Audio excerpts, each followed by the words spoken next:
Baik, bismillahirrahmanirrahim. Assalamualaikum warahmatullahi wabarakatuh.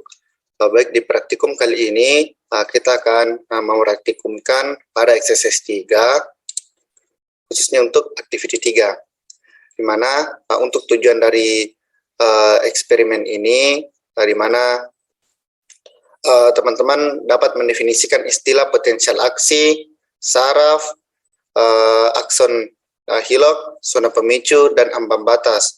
Kemudian yang kedua itu untuk memprediksikan bagaimana peningkatan K+ extracellular dapat memicu potensial aksi. Untuk introduction-nya itu teman-teman sendiri bisa membaca bagaimana introduction-nya, atau apabila ada yang belum dipahami bisa ditanyakan kepada masing-masing asistennya. Kemudian adapun untuk pre-lab quiz, teman-teman mungkin bisa menjawabnya sendiri. Kita lanjut ke bagian dari eksperimen, di mana yang pertama itu kita harus memastikan bahwa durasi diatur ke 0,5 milisecond.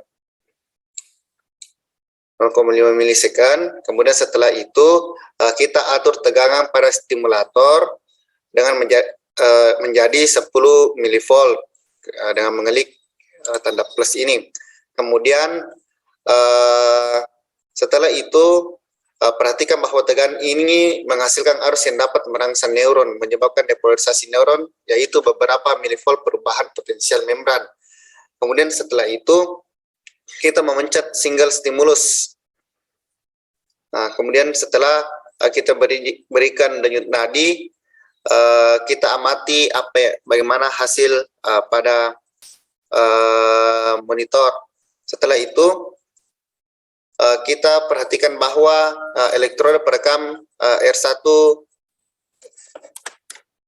sebelumnya itu kita menekan record data. Kemudian setelah itu kita menaikkan kembali stimulus voltage sampai menghasilkan potensial aksi. Kita menaikkan sebesar 10 milivolt kembali, jadi total sekarang itu 20 milivolt dari voltage-nya. Kemudian setelah itu kita memencet single stimulus.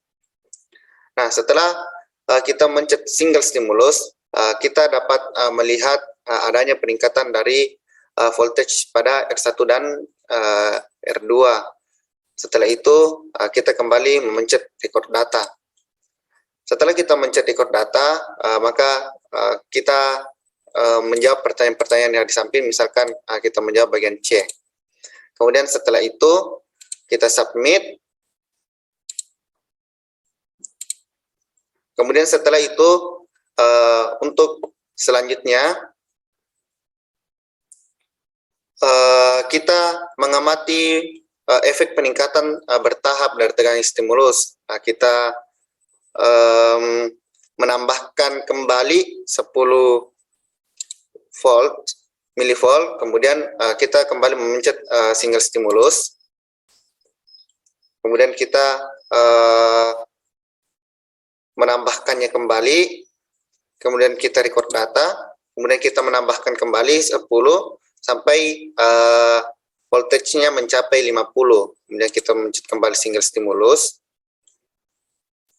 Kemudian kita menekan record data. Kemudian setelah itu kita menambahkan kembali 10 voltage milivolt.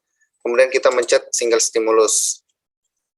Nah, setelah itu kita memencet kembali record data. Kemudian kita menjawab pertanyaan bagian samping. Setelah itu praktikum atau eksperimen telah selesai. Mungkin pada bagian post lab-nya teman-teman bisa menjawab. Begitupun untuk review sheet.